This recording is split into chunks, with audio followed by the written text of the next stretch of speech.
Alors Monsieur Simon, vous allez un peu nous expliquer un petit peu votre stand, ce que l'on y trouve au niveau des pains d'épices.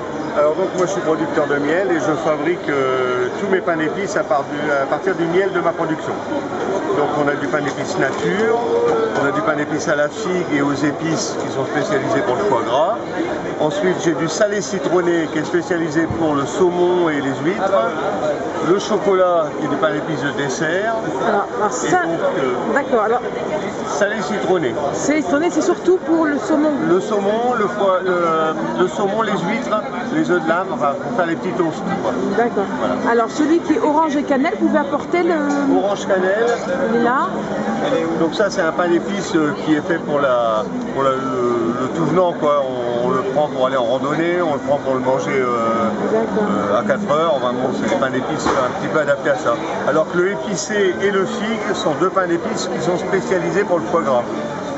Alors le épicé, le foie gras et également pour faire des mouillettes dans les œufs à la coque. Voilà, c'est un pain d'épices qui va très très bien avec le jaune d'œuf.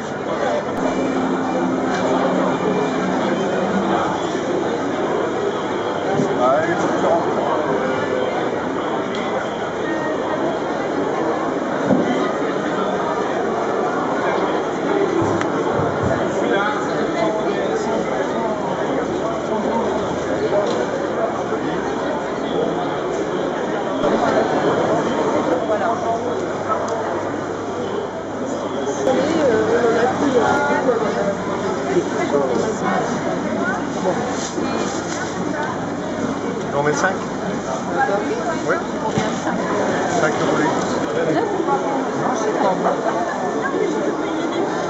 Eh bien 5 et 5, 10. 10 et 10, 20, mais ça fait 10. Toi, donc, tu es le fils de Monsieur Simon. Qu'est-ce que tu me disais que tu aimais bien quelle partie tu aimais bien quand on faisait les nonnettes? Quand on prend la pâte et qu'on la met dans les moules. Ça fait quoi? Comment dire, des fois quand il y a un peu de pâte qui dégouline, je la mange. Et voilà, ouais. On sait d'où ça vient, déjà la pâte on la fabrique nous-mêmes. Ouais.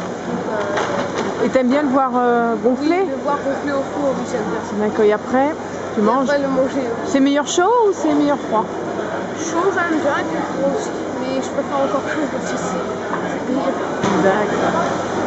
Alors là, nous avons des nonnettes que votre fils raffole, surtout au moment de la cuisson. Est-ce que vous pouvez m'expliquer comment on fait des nonnettes? C'est pas compliqué, on fait une base de pâte de pain d'épices assez liquide.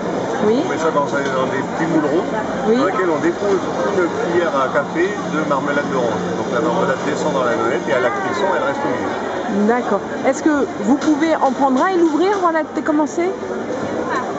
Donc on voit par le trou là, la confiture qui a coulé, il reste le trou au moment où elle a coulé. Et si on coupe en deux, on voit la marmelade d'orange qui est au milieu. Qu'est-ce que vous avez choisi? Alors, pain de pisse épicé. Pain de pisse épicé. Alors, goûtez. D'accord. Excellent.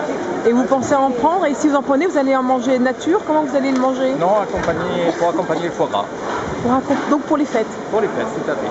D'accord. Et vous allez en prendre combien à peu près?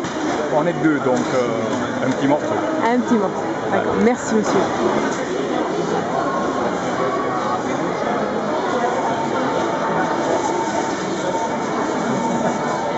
Voilà. Ah, ça c'est à la figue. À la figue.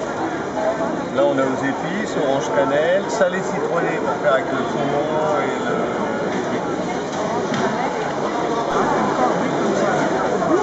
Oui, apparemment. Ah ouais. Ah, vous y allez. Oh, le Père Noël! Bonjour Père Noël.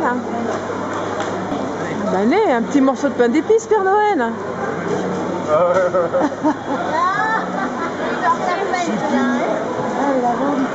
C'est la fête. 6 € en matin. Nature, figue, orange cannelle. Oh, orange cannelle. Je sais pas. Ah, si c'est pour le foie gras, c'est plus à la figue.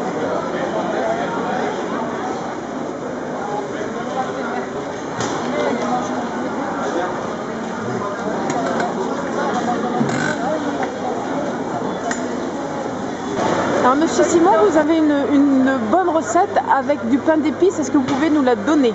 Alors il y a une chose intéressante avec le pain d'épices, celui que je fais aux épices, qui est à base de clous de girofle, cannelle, muscade et poivre. C'est un pain d'épices où on peut faire des mouillettes pour faire les œufs à la coque. Donc vous prenez une tranche de pain d'épices, vous faites un rond dedans, vous posez votre œuf à la coque dedans, l'emplacement du rond. Ensuite vous faites vos mouillettes en coupant la tranche au fur et à mesure, ça fait qu'à la fin il reste toute la coquille. D'accord. Ça vous le faites souvent? De temps en temps, mais je le conseille beaucoup à mes clients qui sont toujours curieux de l'essayer et ça surprend leurs invités.